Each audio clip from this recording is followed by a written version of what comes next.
Hello students, स्वागत है आपका आज ट्यूटोरियल में। स्टूडेंट्स, ये जो वीडियो है ये क्लास 10th के मैथ्स 2 का वीडियो है। इस वीडियो में सिमिलैरिटी इस चैप्टर का हम इंट्रोडक्शन पार्ट देखेंगे और प्रैक्टिस सेट 1.1 के कुछ क्वेश्चंस देखेंगे। ठीक है स्टूडेंट्स, ये जो वीडियो है ये क्लास 10th का सिमिलैरिटी का ये पहला वीडियो है। तो स्टूडेंट्स स्टार्ट करते हैं हम आज हमारा पहला टॉपिक। हमारा जो पहला टॉपिक है, जो हमारा पहला चैप्टर है वो सिमिलैरिटी है। ठीक है स्टूडेंट्स, तो ये 10th का आपका पहला चैप्टर है सिमिलैरिटी।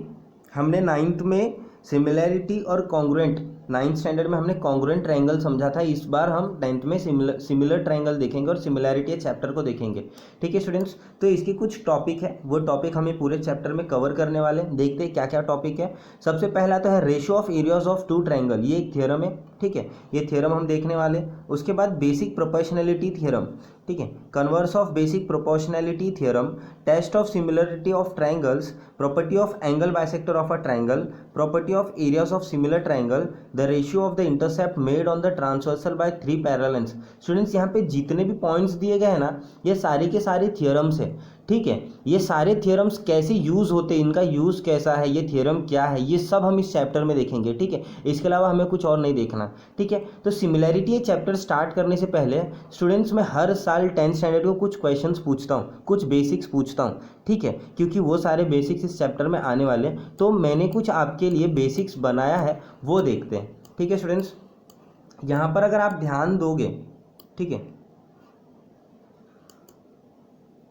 स्टूडेंट्स, यहाँ पे 3 ट्रायंगल मैंने बनाया है। ठीक है, पहला है एक्यूट एंगल ट्रायंगल, दूसरा है राइट एंगल ट्रायंगल, तीसरा है ऑब्ट्यूज एंगल ट्रायंगल। ये तीनों ही आपको पता होगा कि एक्यूट एंगल क्या होता है, राइट एंगल क्या होता है और ऑब्ट्यूज एंगल ट्रायंगल क्या होता है। ठीक है, बहुत सारे बच्चे ऐसे होते हैं 10th में जिनको सबको पता होता है, लेकिन कुछ ऐसे भी होते हैं जिनको 10th में होने के बावजूद ये सब नहीं पता होता है। एक्यूट एंगल ट्रायंगल वो ट्रायंगल होता है जिसके जो एंगल होते हैं वो 90 डिग्री से कम होता है। ठीक है, राइट एंगल ट्रायंगल वो ट्रायंगल होता है जिसमें एक एंगल जो होता है वो 90 डिग्री, यहाँ पे दिख रहा है आपको एंगल जो क्यू है वो 90 डिग्री है। और ऑब्ट्यूज एंगल ट्रायंगल वो एंगल होता है जो 90 डिग्री से ज़्यादा, यहाँ पे देख रहे हो एंगल एम जो है वो 90 डिग्री से ज़्यादा है। ठीक है स्टूडेंट्स, तो बात करते हैं मैं क्या आपसे इस टॉपिक में पूछना चाहता हूँ। ठीक है, जो पहला ट्रायंगल है स्टूडेंट्स, इनकी मैंने साइड्स लिखी है। ए बी जो है वो 4 सेंटीमीटर है, ए सी जो है वो 3 सेंटीमीटर है, ठीक है, और बी सी जो है वो 5 सेंटीमीटर है। तो मुझे आपसे सवाल क्या पूछना है कि एक्यूट एंगल ट्रायंगल, ये जो ट्रायंगल ए बी सी है, ठीक है, इसमें हाइट क्या है। ठीक है, ये हर बार मैं स्टूडेंट से पूछता हूँ और बहुत सारे स्टूडेंट कन्फ्यूज़ रहते हैं। कुछ कहते हैं ए बी हाइट है, ठीक है, और कुछ कहते हैं 3 हाइट है। ठीक है स्टूडेंट्स, एक ही पॉइंट है ए। ठीक है, इसकी 2 हाइट कैसे हो सकते हैं, 2 हाइट नहीं हो सकते, तो वो मैं आपको बताने वाला हूँ कि ट्रायंगल ए बी सी, मतलब जब आपका एक्यूट एंगल ट्रायंगल होता है तो हाइट क्या होती है। ठीक है, यहाँ पर देखो ये राइट एंगल ट्रायंगल है, ये ट्रायंगल का नाम क्या है, पी क्यू आर, ये ट्रायंगल है पी क्यू आर। ठीक है, इसमें हाइट क्या है, इसमें भी आपको 3 चीज़ दी गई है, 4 सेंटीमीटर, 5 सेंटीमीटर और 3 सेंटीमीटर। तो मैं आपको बताने जा रहा हूँ कि क्या हाइट है और क्या बेस है। और यहाँ पे ऑब्ट्यूज एंगल ट्रायंगल है एल एम एन। ठीक है, राइट एंगल ट्रायंगल में हाइट और बेस बताना आसान होता है, बट एक्यूट एंगल ट्रायंगल और ऑब्ट्यूज एंगल ट्रायंगल में थोड़ा सा डिफिकल्ट होता है, वो भी आपको ईजी हो जाएगा। ठीक है, अब यहाँ पर देखिए एल एम एन में बेस क्या है और हाइट क्या है। यहाँ पे एल एम 4 दी गई है, एम एन 3 दी गई है और एल एन 6 दी गई है। आधे लोगों ने तो सोच भी लिया होगा, यहाँ पे 6 सेंटीमीटर हाइट है और बेस 3 सेंटीमीटर है। ठीक है, और आधे लोगों ने सोचा होगा कि 4 सेंटीमीटर हाइट, और कुछ कंफ्यूज होंगे 4 या तो 6। ठीक है, कौन सा हाइट है। ठीक है, तो आपको मैं बता देता हूँ, ठीक है, क्या हाइट है और क्या बेस है। इसके लिए मैंने क्या किया है यहाँ पर, ठीक है स्टूडेंट्स, यहाँ पे हमने 9th स्टैंडर्ड में देखा था। ठीक है, हमने 9th में देखा था कि अगर कोई लाइन है, ठीक है, अगर कोई लाइन है और ये पॉइंट है, ठीक है, तो ये जो पॉइंट है वो लाइन से कितना दूर होगा, इसका डिस्टेंस कितना होगा। अगर मैं यहाँ पे कोई परपेंडिकुलर लाइन बनाता हूँ, ठीक है, तो ये लाइन जो है, ये लाइन, ये जितनी लंबी होगी उतना ही ये पॉइंट जो है वो इस लाइन से दूर होगा। ठीक है, उसी तरीके से अगर बात कही जाए ए जो है, ठीक है, ए जो है इस ट्रायंगल में हाइट क्या है, तो पहले देखते हैं बेस क्या है। बेस जो है वो बी सी है, आपका जो बेस है वो बी सी है। तो हाइट क्या होती है स्टूडेंट्स, या तो ये या तो ये दोनों हाइट नहीं है। ठीक है, हाइट क्या होता है, हमेशा परपेंडिकुलर जो होता है बेस पे वही आपकी हाइट है। ठीक है, परपेंडिकुलर मतलब वो लाइन जो बेस से 90 डिग्री बनाता हो। ठीक है, तो यहाँ पे आपको हाइट नहीं दी गई है। ठीक है। पहले वाले ट्रायंगल में आपको हाइट नहीं दी गई थी तो हाइट आपको खुद बनानी पड़ेगी। तो इसमें बेस जो है वो आपका AC है और हाइट जो है यहाँ पर अगर मैं ऐसा लाइन बनाता हूँ और यहाँ पे मैं लिखता हूँ D, तो यहाँ पे हाइट क्या हो जाएगा, AD आपकी हाइट हो जाएगी। ठीक है स्टूडेंट्स, आते हैं राइट एंगल ट्रायंगल में। राइट एंगल ट्रायंगल में बहुत ईजी होता है, आपका QR जो है वो बेस है और PQ जो है वो हाइट है, ये हाइट है। ठीक है स्टूडेंट्स, यहाँ पर देखो MN बेस है, ये जो है वो बेस है। ठीक है, बट आपको हाइट नहीं दिख रही है। हाइट मैंने क्या कहा, परपेंडिकुलर जो बेस पे हो। ठीक है स्टूडेंट्स, अब यहाँ पे बेस यहाँ पे और पॉइंट यहाँ पे, तो यहाँ से परपेंडिकुलर बनाएंगे तो बाहर बनेगा। ठीक है, तो आपको क्या करना है, ये जो है आपका लाइन ऐसे एक्सटेंड कर, ये जो बेस है आप उसको बढ़ा दो। ठीक है, तो ये जो है आपका हाइट हो जाएगा। ठीक है, तो यहाँ पर अगर मैं M लेता हूँ, ठीक है, तो आपकी हाइट हो जाएगी, अरे सॉरी M तो यहाँ पे पहले से, अगर मैं यहाँ पे D लेता हूँ तो यहाँ पे आपकी हाइट क्या हो जाएगी, LD हो जाएगी। ठीक है स्टूडेंट्स, तो यही बेस और हाइट समझाने के लिए मैंने क्या किया है, आपको ये डायग्राम को मैंने फिर से बनाया और आपको दिखाया कि बेस और हाइट क्या होता है। ठीक है, यहाँ पर देखो मैंने कहा था 4 सेंटीमीटर 3 सेंटीमीटर हाइट नहीं है, तो यहाँ पे हाइट क्या होगा, कोई भी परपेंडिकुलर जो बेस पे हो, कोई भी लाइन जो बेस पे परपेंडिकुलर हो वही हाइट होती है। तो यहाँ पे बेस आपका हो जाएगा BC और हाइट क्या हो जाएगा स्टूडेंट्स, यहाँ पे देखो D लिखा है। ठीक है, तो हाइट क्या हो जाएगा, ये AD। ठीक है, तो आपका बेस हो गया BC और हाइट हो गया AD। ठीक है, अब यहाँ पे देखो स्टूडेंट, राइट एंगल ट्रायंगल में बेस QR है और हाइट क्या है, PQ है। ठीक है, ऑब्ट्यूज एंगल ट्रायंगल में ना स्टूडेंट्स, अगर मेरा बेस MN है तो हाइट क्या होगा, LQ। ठीक है, Q मैंने क्या किया, बेस को थोड़ा बढ़ा दिया है और L और Q ये जो है मैंने ज्वाइन किया, परपेंडिकुलर बनाया, तो आपकी हाइट LQ है और बेस सिर्फ MN है। आपने ये ट्रायंगल का हिस्सा नहीं है। ठीक है स्टूडेंट्स, अगर ये हिस्सा देखा जाए तो ये जो हिस्सा है ये ट्रायंगल का हिस्सा नहीं, ये वाला हिस्सा। ठीक है, ये ट्रायंगल का हिस्सा नहीं है, ट्रायंगल का हिस्सा सिर्फ और सिर्फ ये बेस है। ठीक है, तो आपका बेस हो गया MN हो गया। ठीक है स्टूडेंट्स, तो आपकी हाइट क्या है, LQ हाइट है और वो बेस है। ठीक है स्टूडेंट्स, ऑब्ट्यूज एंगल में अगर मेरा बेस MN है तो हाइट LQ है। बट एक चीज़ और हो सकता है स्टूडेंट्स, एक चीज़ और क्या हो सकता है, अगर मैं इसको बेस लेता हूँ, ठीक है, अगर ये बेस है मेरा, ठीक है, अगर ये बेस है, ये वाला पार्ट अगर मेरा बेस है तो हाइट क्या होगा, इसके ऊपर परपेंडिकुलर क्या है, MR। ठीक है, तो बेस अगर मेरा LN है तो हाइट क्या हो जाएगा, MR हाइट हो जाएगी। ठीक है स्टूडेंट्स, आपको ये समझना है, अगर मेरा बेस LN है, ठीक है, अगर ये इसको मैं बेस लेता हूँ तो इसके ऊपर परपेंडिकुलर कौन है, MR। ठीक है, तब हाइट मेरी क्या होगी, MR होगी। लेकिन अगर मैं बेस MN को लेता हूँ तब हाइट क्या होगी, LQ होगी स्टूडेंट्स। ठीक है, तो मैंने एक्यूट एंगल, राइट एंगल और ऑब्ट्यूज एंगल में बता दिया कि बेस और हाइट क्या होता है। ठीक है, इससे आपको एक्सरसाइज में थोड़ा सा सिंपल होगा। ठीक है, अब हम देखते हैं स्टूडेंट सिमिलर और कॉन्ग्रुएंट। हमारे चैप्टर का नाम जो है वो सिमिलैरिटी है, तो सिमिलर और कॉन्ग्रुएंट क्या होता है स्टूडेंट्स, मैं डीप में नहीं जाऊँगा, बस आपको ऊपर ही ऊपर बता देता हूँ डायग्राम के हिसाब से। ठीक है, वैसे तो बहुत कुछ होता है बताने के लिए, बट यहाँ पे मैं आपको सिर्फ और सिर्फ इतना बताता हूँ शॉर्टकट में कि सिमिलर ट्रायंगल और कॉन्ग्रुएंट क्या होता है। स्टूडेंट्स, आप पहला फिगर और ये जो दूसरा फिगर है इसको देखिए, PQR, और जो दूसरा है ABC। इसमें एक साइड है 4 सेंटीमीटर, ये राइट एंगल ट्रायंगल है दोनों, और दूसरा साइड है 3, तो दूसरे ट्रायंगल में भी 4 और 3 है, और जो हाइपोटेनियस साइड है वो 5, और यहाँ पे भी हाइपोटेनियस 5 है।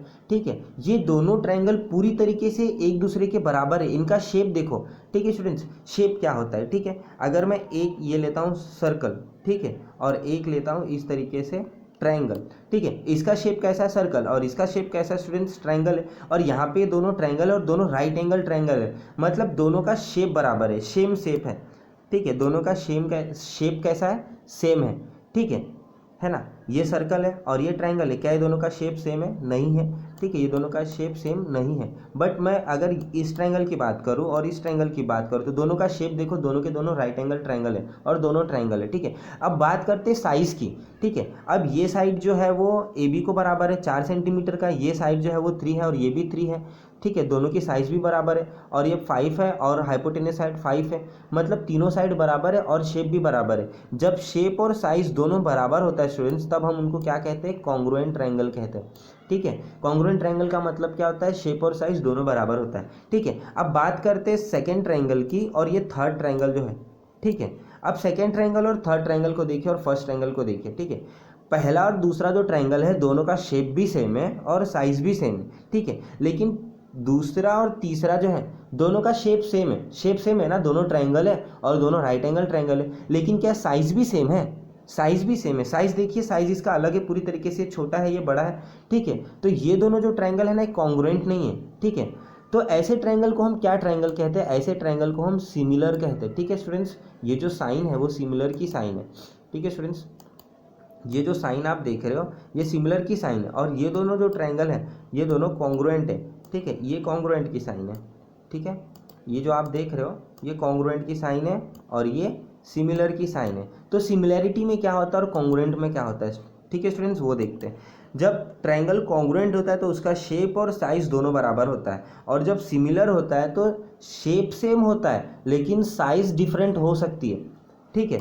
मैं ये दोनों को सिमिलर कह सकता हूँ, मैं ये दोनों को सिमिलर भी कह सकता हूँ और कॉन्ग्रुएंट भी कह सकता हूँ। सिमिलर क्यों कह सकता हूँ, क्योंकि दोनों का शेप सेम है ना, साइज भी सेम है, तो ये कॉन्ग्रुएंट भी है सिमिलर भी है, ठीक है स्टूडेंट्स। बट मैं ये दोनों को कॉन्ग्रुएंट नहीं कह सकता क्योंकि ये दोनों का खाली शेप बराबर है, ये सेकेंड जो है और ये थर्ड जो है, ठीक है, ये दोनों का सिर्फ और सिर्फ शेप बराबर है, साइज बराबर नहीं है। तो ये दोनों सिर्फ और सिर्फ सिमिलर है, कॉन्ग्रुएंट नहीं है, ठीक है स्टूडेंट्स। तो आपको समझा होगा कि सिमिलरिटी में क्या फ़र्क होता है और कॉन्ग्रुएंट में क्या फ़र्क होता है, ठीक है स्टूडेंट्स। अब यहाँ पर जो मैंने फोर्थ फिगर बनाया, यहाँ पे आपको जो दिख रहा है ये जो फोर्थ फिगर है इसका तो शेप ही अलग है, ठीक है। मैंने आपको समझाने के लिए बनाया, ठीक है, कि शेप क्या होता है। अगर मैं ये बनाता हूँ, ठीक है, फिफ्थ फिगर जो मैंने यहाँ पे डायग्राम में कर्स माउस के जरिए बनाया सर्कल है, इसका साइड से शेप कैसा है, रेक्टेंगल है ये, ठीक है। ये रेक्टेंगल है, ये सर्कल है, ये ट्रायंगल है, मतलब ये सबका शेप जो है वो अलग है, ठीक है।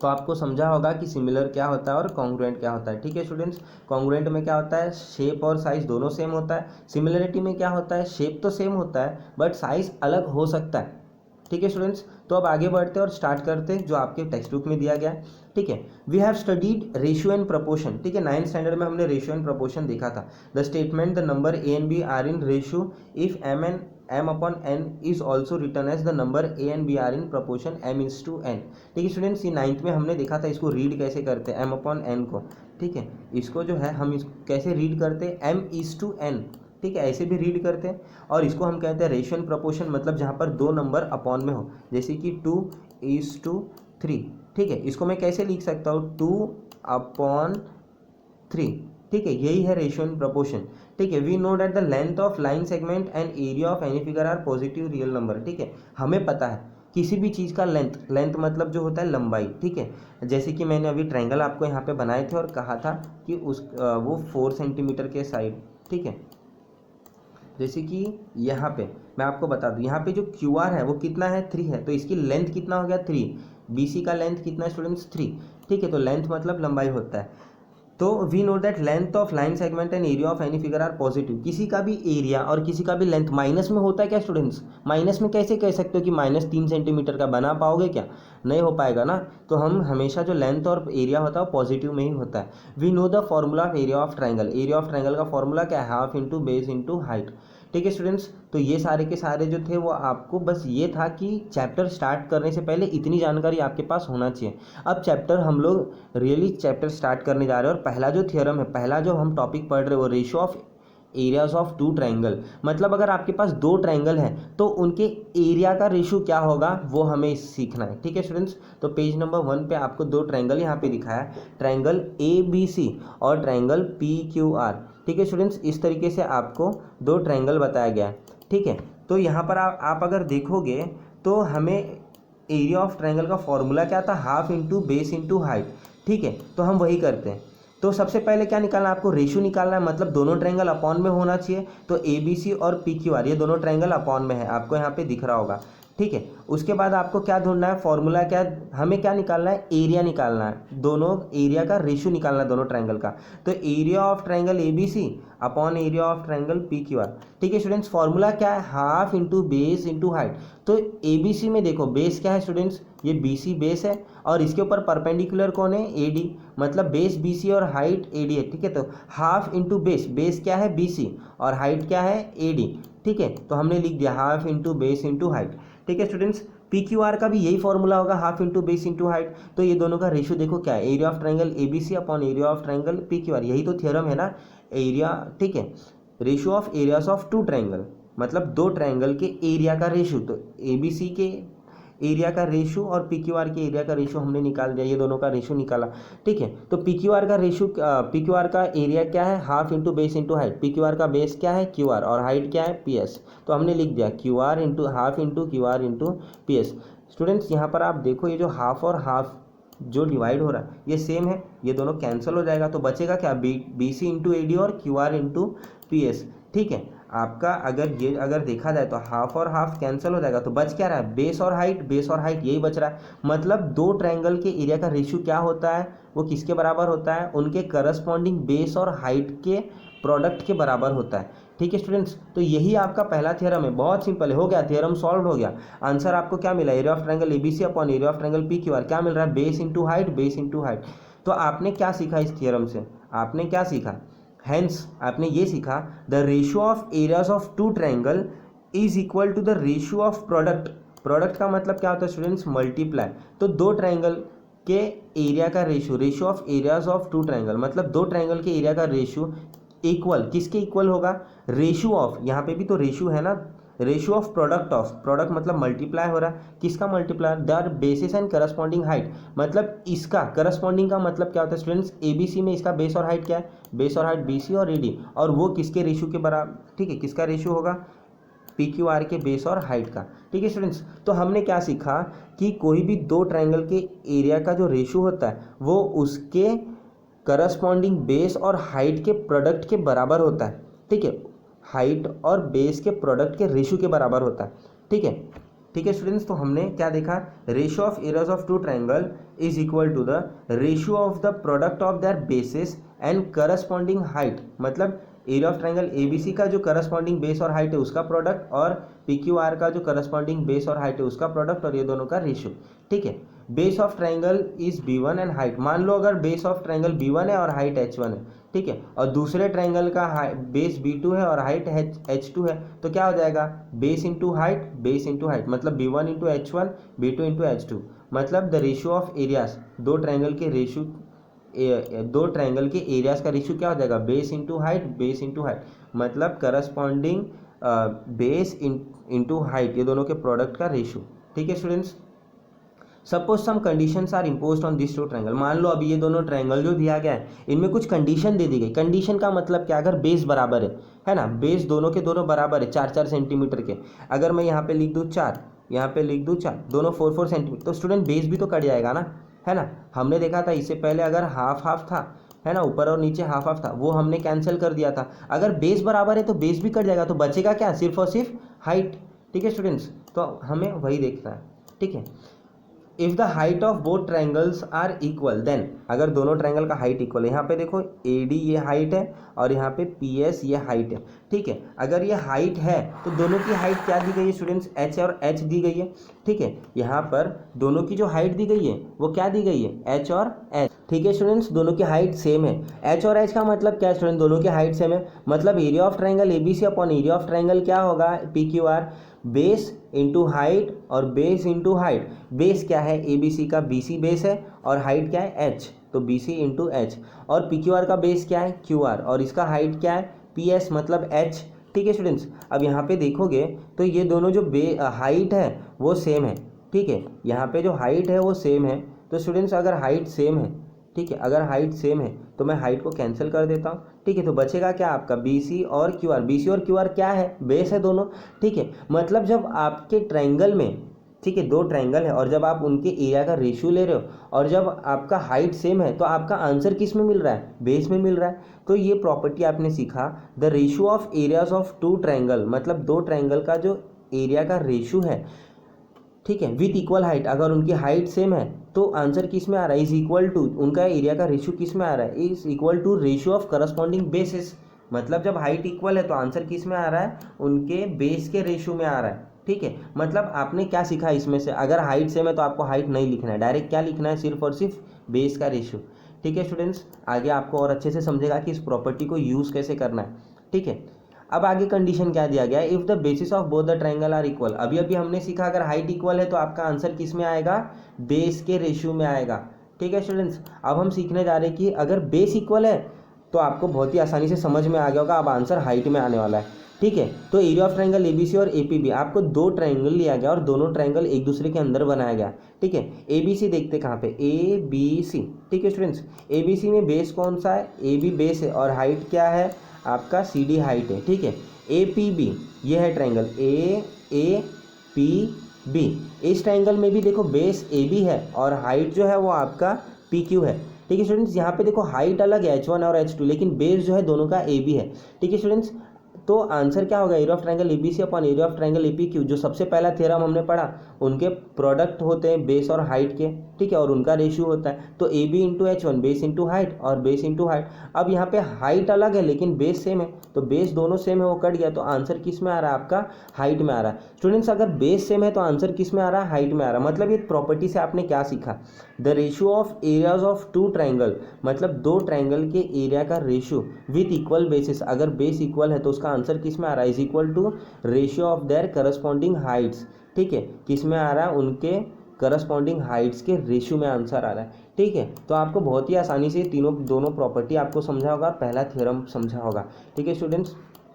तो देखते हैं, तो पहला थ्योरम आपका ये था कि अगर दो ट्रायंगल है तो उनका रेशियो, अगर एरिया का रेशियो लेंगे तो किस में आएगा, उनके करस्पॉन्डिंग बेस और हाइट के प्रोडक्ट के रेशियो में आएगा आंसर, ठीक है। और दो ट्रायंगल है, अगर उनका हाइट सेम है, ठीक है, तो उनका एरिया का रेशियो किस में आएगा, बेस में आएगा, ठीक है। और अगर दो ट्रायंगल है उनका बेस सेम है तो उनका रेशियो किस में आएगा, हाइट में आएगा, ठीक है स्टूडेंट्स। ये तीनों हमने पढ़ा पेज नंबर 2 में, ठीक है स्टूडेंट्स। अब हम इसको सॉल्व करते हैं और देखते हैं कि होता कैसे है, ठीक है। तो यहाँ पर हम सॉल्व करते हैं इसको, ठीक है। यहाँ पे area of triangle A B C, ठीक है स्टूडेंट्स। थोड़ा सा मैं स्क्रीन को घुमा देता हूँ तो आपको आसानी से समझेगा, ठीक है। हाँ, अब आपको समझेगा। यहाँ पर स्टूडेंट्स देखिए एरिया ऑफ ट्रायंगल जो ए बी सी है, इसका ए बी सी देखो कहाँ पे, ए ये है, बी ये है और ये पूरा, मतलब ये पूरा का पूरा जो ट्रायंगल है उसी की बात हो रही है, ठीक है। ए बी सी में अगर आप देखोगे तो इसका बेस क्या है, बी सी बेस है, ठीक है। तो हमें फॉर्मूला क्या मिला है, हमने पहला थ्योरम में क्या पढ़ा, B C into height, height क्या स्टूडेंट्स, इसका परपेंडिकुलर कौन है, ए आर है, ठीक है। तो यहाँ पे क्या हो जाएगा, ए और आर, ठीक है स्टूडेंट्स, ए आर हो जाएगा। अब उसके बाद यहाँ पर अगर देखोगे area of triangle A P Q में स्टूडेंट्स आप देखो तो जो बेस है वो सिर्फ और सिर्फ पी क्यू है, ठीक है, और हाइट जो है वो ए आर है, ठीक है। तो आप क्या लिखोगे यहाँ पे, पी क्यू लिखोगे, ठीक है। यहाँ पे आप पी क्यू लिखोगे तो हम लिखते हैं यहाँ पे पी और क्यू, ठीक है। और हाइट क्या है स्टूडेंट्स, पी आर है, ठीक है। तो हमने देखा था ना, अगर हाइट सेम है तो हाइट कट जाएगी, पी आर और पी आर कट गया, बचा क्या आपके पास, आंसर किस में आएगा, आपका आंसर आएगा B C upon P Q, ठीक है स्टूडेंट्स। अगर आपको मैं जो लिख रहा हूँ कर्सर से नहीं समझ रहा है तो आप क्या करो, जो मैं बोल रहा हूँ उस पर ध्यान दो, B C upon P Q आपका आंसर आएगा, ठीक है। अब इसको सॉल्व करते हैं। Area of triangle L M N, base क्या है स्टूडेंट्स, एम एन बेस है, ठीक है, एम एन बेस है, ठीक है, एम एन बेस है और हाइट क्या है, एल पी हाइट है, ठीक है, एल पी हाइट ले लेते हैं, ठीक है स्टूडेंट्स। दूसरा ट्रायंगल है डी एम एन, इसमें बेस क्या है स्टूडेंट्स, वंस अगेन इसमें बेस इक्वल है, देखो एम एन बेस है, ठीक है, और इसकी हाइट क्या है, डी क्यू, ठीक है, इसकी हाइट है डी क्यू।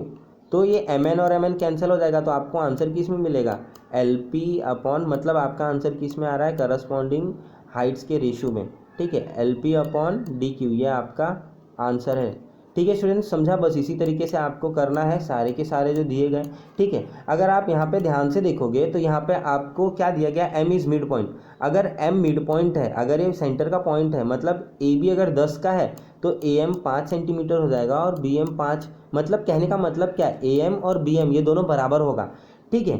तो अब देखते हैं हम area of triangle A M C और बी एम सी, ठीक है, ए एम सी, इसमें स्टूडेंट्स हाइट नहीं दी गई ना, तो हाइट मैं बना लेता हूँ यहाँ पे, ठीक है, ये हाइट है। तो स्टूडेंट्स ये जो हाइट है वो ए एम बी इस ट्रायंगल के लिए भी होगा और सी एम बी इस ट्रायंगल के लिए, मतलब बी एम सी इस ट्रायंगल के लिए भी होगा ना। मैंने स्टार्ट में आपको बताया था अगर ऑब्ट्यूज एंगल ट्रायंगल है तो हाइट हम उसको बाहर ले सकते हैं, ठीक है, ये हाइट होगा। तो यहाँ पे भी तो हाइट इसका यही होगा, अगर मान लो मैं यहाँ पे ले लेता हूँ डी, ठीक है, ये हाइट होगा इसका डी, ठीक है। तो दोनों ही ट्रायंगल में सेम क्या है, हाइट सेम है ना।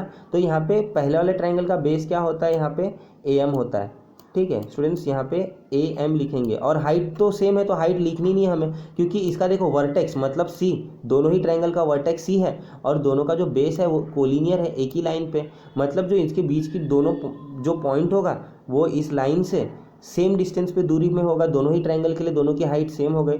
ठीक है, तो दोनों का बेस अलग है, तो एएमसी में बेस क्या है? ठीक है स्टूडेंट्स, एएमसी में बेस क्या है?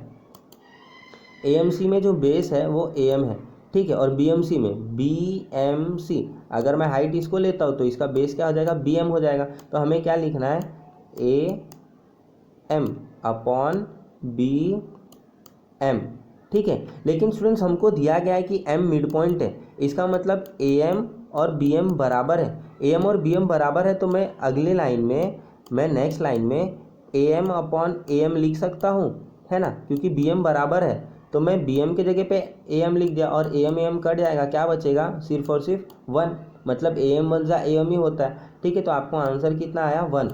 आंसर जब 1 आया स्टूडेंट्स तो आपको एक चीज़ समझा होगा, ये जो area of triangle B M C है, ठीक है, अगर, ठीक है, आपको आंसर क्या आ रहा है? Area of triangle A M C upon area of triangle, ठीक है, आपका क्या आंसर क्या आ रहा है? Area of triangle B M C is equal to 1, यही आंसर आ रहा है। अब ये जो नीचे वाला जो ट्रायंगल है, अगर मैं राइट हैंड साइड लेता तो मल्टीप्लाई होगा 1 से, और 1 से मल्टीप्लाई होगा तो पूरा का पूरा यही आंसर आएगा। तो आपको आंसर क्या मिलेगा? Area of triangle A M C और area of triangle B M C दोनों बराबर है। ठीक है, अगर मैं यहाँ पर, ठीक है स्टूडेंट्स, इसमें हमें क्या मिल रहा है? पूरा सॉल्व करने पर इसका आंसर 1 मिल रहा है। अगर ये जो बीएमसी है 1 से मल्टीप्लाई होगा तो क्या हो जाएगा? ये area of triangle AMC is equal to area of triangle BMC हो जाएगा। मतलब जब आपके पास दो ट्रायंगल है और दोनों की हाइट और बेस सेम है दोनों ही ट्रायंगल में, आप सॉल्व करोगे तो आपको आंसर भी तो सेम मिलेगा ना स्टूडेंट्स, दोनों का एरिया सेम होगा। ठीक है, तो बस यहाँ पर वही दिया गया है। ठीक है, सॉल्व एग्जाम्पल एक आध देख लेते हैं हम। ठीक है स्टूडेंट्स, यहाँ पे सॉल्व एग्जांपल देखते हैं। पहला जो आपको क्वेश्चन दिया गया है सॉल्व एग्जांपल पेज नंबर 3 पे, आप भी अपना टेक्स्ट बुक निकाल करके रखिए ताकि आपको भी समझे कि हम क्या कर रहे हैं। ठीक है, तो यहाँ पर in adjoining figure A is perpendicular to B C, ये जो साइन है ना स्टूडेंट्स ये परपेंडिकुलर का है, तो ए बी बी सी पे परपेंडिकुलर है। ठीक है, ए, ये देखो ए जो है वो बी सी पे परपेंडिकुलर है और यहाँ पे डी एफ जो है वो भी बी सी पे परपेंडिकुलर है। तो डी एफ जो है वो बी सी पे परपेंडिकुलर है, यहाँ पे दिख रहा है आपको 90 डिग्री दिखा रहा है। ए दिया गया है 4 और डी एफ दिया गया है 6, और आपसे पूछा है कि area of triangle A B C upon area of triangle D B C क्या होगा? Area of triangle A B C और area of triangle D B C, A B C students, इसमें देखो इसका बेस क्या है? बी सी है और हाइट क्या है? ए ही है। ठीक है स्टूडेंट्स, अब देखते हैं area of triangle D B C में। ठीक है, एरिया ऑफ ट्रायंगल अगर डी बी सी देखते हैं तो इसमें बेस जो है डी बी सी, इसमें बेस देखो क्या है? बी सी है और हाइट क्या है इसका? अगर मैं डी एफ लेता हूँ। ठीक है स्टूडेंट्स, दोनों ही ट्रायंगल में बेस बी सी है, मतलब ये जो ट्रायंगल है वो इक्वल बेस वाला ट्रायंगल है दोनों। तो यहाँ पे देखो क्या लिखा है? Bases are equal hence area is proportional to height, मतलब अगर बेस इक्वल है तो बेस नहीं लिखना है आपको, क्या लिखना है? तो एरिया किस में हो जाएगा? प्रोपोर्शनल टू हाइट, मतलब आपको सिर्फ और सिर्फ क्या लिखना है? इन लोग का रेशियो हाइट का। अब इसका हाइट है, area of triangle A B C में ए ही हाइट है और area of triangle D B C में आपका डी एफ हाइट है, तो रेशियो आपका किस में आ गया? ए ई अपॉन डी एफ हो गया। अब ए आपको दिया गया यहाँ पे देखो 4 दिया गया और डी एफ आपको 6 दिया गया, तो आप ए अपॉन डी एफ के जगह पे क्या लिखोगे? 4 अपॉन 6। ठीक है स्टूडेंट्स, 4 और 6 ये दोनों के दोनों 2 से कटता है, 2 2 ज़ा 4, 2 3 ज़ा 6, तो आपका आंसर देखो कितना आया? 2 अपॉन 3। ये जो 2 अपॉन 3 आंसर आ रहा है ये क्या आंसर है? मतलब आपका area of triangle A B C और area of triangle D B C का रेशियो कितना है? 2 अपॉन 3 का रेशियो है। ठीक है स्टूडेंट्स, बहुत ही आसान था, बहुत ही सिंपल था, आपको अच्छे से समझा होगा। अब ये जो एग्जाम्पल 2 है उससे समझते हैं और उसके बाद हम प्रैक्टिस सेट शुरू करेंगे। ठीक है, यहाँ पर आपका जो सेकंड एग्जाम्पल है, ठीक है, वो क्या है?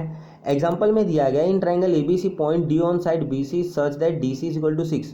आपको दिया गया ये जो डी सी है, ठीक है, ये 6 सेंटीमीटर का है, सेंटीमीटर नहीं है सॉरी 6 दिया है। बी सी जो है वो 15 है, ये जो पूरा का पूरा बी सी है, ठीक है, ये कितना है?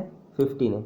ठीक है, ये 15 है और डी सी जो है ये 6 है। स्टूडेंट्स, अगर ये पूरा 15 है और इसमें से इतना हिस्सा अगर 6 है तो ये कितना होगा? पूरे 15 में से 6 माइनस कर दो स्टूडेंट्स, तो आपका बी डी जो है वो 9 आ रहा है। देखो बी डी लाने के लिए क्या किया गया, यहाँ पे देखो जो मैंने आपको बताया वही किया गया।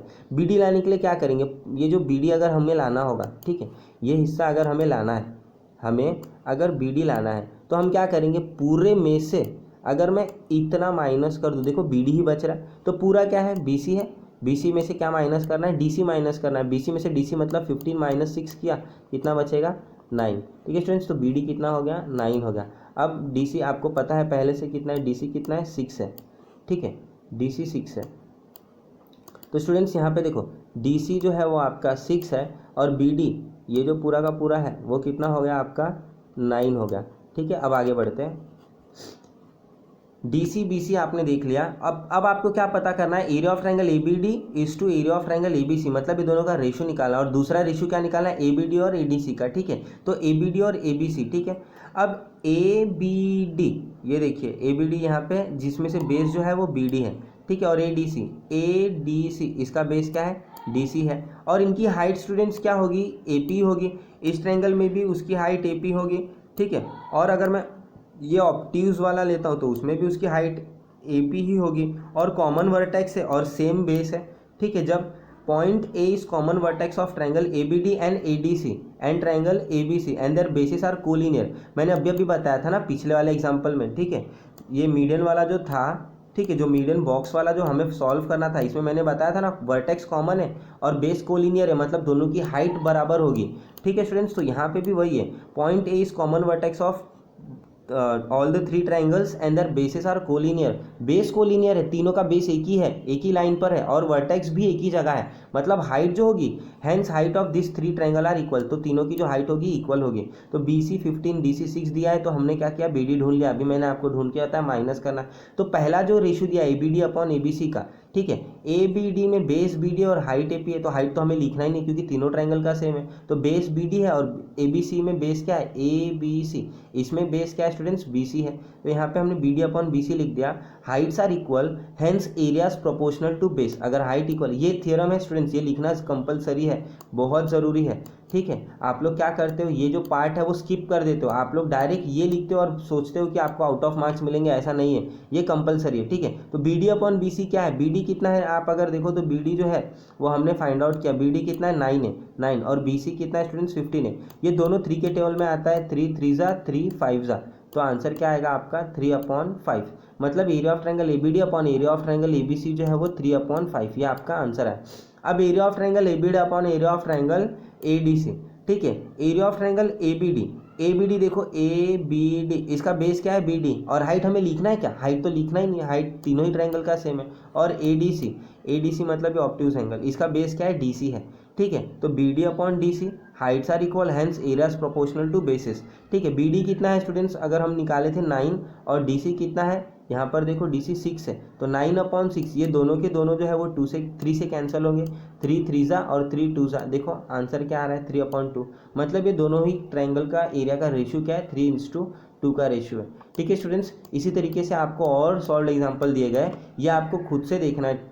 ठीक है स्टूडेंट्स, अब आगे बढ़ते हैं और हम प्रैक्टिस सेट 1.1 देखते हैं, क्योंकि बहुत सारे सॉल्व एग्जाम्पल है, अगर सॉल्व एग्जाम्पल करेंगे तो वीडियो बहुत लेंथी हो जाएगा। आपको जो समझाना था मैंने समझा दिया। आपको देखो यहाँ पे जो रिमेंबर दिस दिया गया है, इसके जो 3 पॉइंट्स है ये आपको अच्छे से लर्न करने हैं। ठीक है, यही आपको जो 3 पॉइंट्स है बहुत मैक्सिमम जगह पे यूज़ होने वाले। Ratio of areas of two triangle is equal to ratio of product of their bases and corresponding height. ठीक है, जो सबसे पहला हमने पढ़ा था theorem, area of triangle with equal heights are proportional to their corresponding base, अगर height equal है तो आंसर किस में आएगा, उसका बेस का रेशियो आएगा। ठीक है, तो ये भी हमने देखा था। Areas of triangle with equal bases are proportional to their corresponding height. ठीक है, अगर किसी दो ट्रायंगल का बेस अगर इक्वल है, ठीक है, तो प्रोपोर्शनल टू देयर वो करस्पॉन्डिंग, आंसर किस में आएगा, हाइट में आएगा। ठीक है स्टूडेंट्स, तो अब हम स्टार्ट करते हैं प्रैक्टिस सेट 1.1। ठीक है, प्रैक्टिस सेट 1.1 का जो फर्स्ट क्वेश्चन है, base of a triangle is 9। ठीक है, आपको क्या दिया गया, एक ट्रायंगल है जिसका बेस 9 है, मान लेते हैं कि इसका बेस जो है वो B1 है। ठीक है, हाइट जो दिया गया वो H1 है, क्योंकि दो ट्रायंगल है ना, तो पहले वाले का B1 H1 और बेस ऑफ अनदर ट्रायंगल। ठीक है, दूसरे ट्रायंगल का बेस कितना है, B2। ठीक है ना, दूसरा है ना, और हाइट भी अलग है, और हाइट इज 6। ठीक है, दोनों का अलग अलग है, इसीलिए हमने इसको क्या मान लिया, हाइट जो है वो H2 है। Find the areas of triangle, अब दोनों का एरिया पूछा आपसे, मान लेते हैं पहले वाले का जो एरिया है वो A1 है और दूसरे वाले का जो एरिया है वो A2 है। ठीक है स्टूडेंट्स, ये सारे वैल्यूज पुट करके अगर हम सॉल्व करेंगे तो हमारा आंसर आएगा। ठीक है, तो इसके लिए मैंने आपके लिए PDF बनाया। आप जानते हो मैं PDF बना करके आपके लिए सॉल्व करता हूँ, ठीक है। काफ़ी मेहनत करनी पड़ती है, 2 घंटा जाता है पूरा PDF लिखने में, ठीक है स्टूडेंट्स। तो देखते हैं, पूरा PDF बनाने में बहुत टाइम जा रहा है स्टूडेंट्स। आप भी जितना मेहनत हम कर रहे हैं आप भी उतना मेहनत करिए और स्टडी करिए, ठीक है। Base of a triangle is 9 and height is 5 centimetre. Base of another triangle is 10 and height is 6। Find the ratio of areas of this triangle. आपको पूछा इनका रेशियो क्या है स्टूडेंट्स। एक तो ट्राइंगल का नाम नहीं दिया, तो पहले हम दोनों ट्राइंगल ले लेते हैं। मान लेते हैं कि जो दोनों ट्राइंगल है उनका एरिया A1 A2 है। Let the areas of first triangle भी A1, पहला जो ट्राइंगल है उसका एरिया क्या है A1, and area of second triangle is A2, ठीक है। तो ये कुछ मेन चीज़ें हैं A1 A2, ठीक है। अब let the base and height of first triangle, जो पहला ट्राइंगल है इसका बेस और हाइट क्या होगा B1 एंड H1, ठीक है। And that of second triangle, तो सेकंड ट्राइंगल का बेस और हाइट क्या है B2 और H2 रिस्पेक्टिवली मतलब पहले वाले का B1 H1 और दूसरे वाले ट्राइंगल का B2 H2, ये बेस और हाइट है,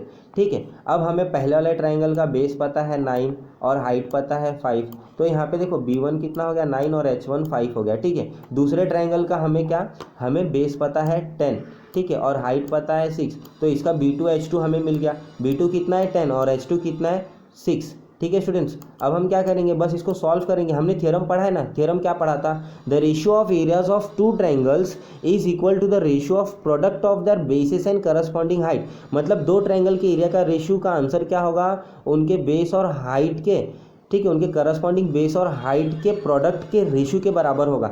तो पहले वाले का बेस और हाइट क्या है B1 H1 और दूसरे वाले का B2 H2, ठीक है स्टूडेंट्स। B1 H1 अगर आप देखोगे B1 कितना है 9 और H1 कितना है 5, तो 9 × 5, और B2 H2 कितना है 10 और 6, तो यहाँ पे हमने लिख दिया 10 और 6, ठीक है। अब ये 9 और 6 कटेगा 3 के टेबल में, 3 3 जा 3 2 जा, ये 5 और 10 5 1 जा 5 2 जा। अब ये जो 2 डिनोमिनेटर मल्टीप्लाई हो रहा है 2 2 जा 4, और ऊपर का जो न्यूमरेटर है 3 1 जा 3, तो A1 A2 दोनों ही ट्राइंगल का रेशियो कितना मिल गया 3:4, ठीक है students. The ratio of areas of the triangle is 3:4, मतलब दोनों ही ट्राइंगल की जो आपसे पूछा था रेशियो क्या होगा, find the ratio of areas of this triangle, तो वो रेशियो क्या हो गया 3:4 का, ठीक है स्टूडेंट्स। मैं स्क्रीन को थोड़ा सा छोटा कर दे रहा हूँ ताकि आप इसका स्क्रीनशॉट ले सको, ठीक है स्टूडेंट्स। तो पहला क्वेश्चन प्रैक्टिस सेट 1.1 का हमने सॉल्व कर दिया।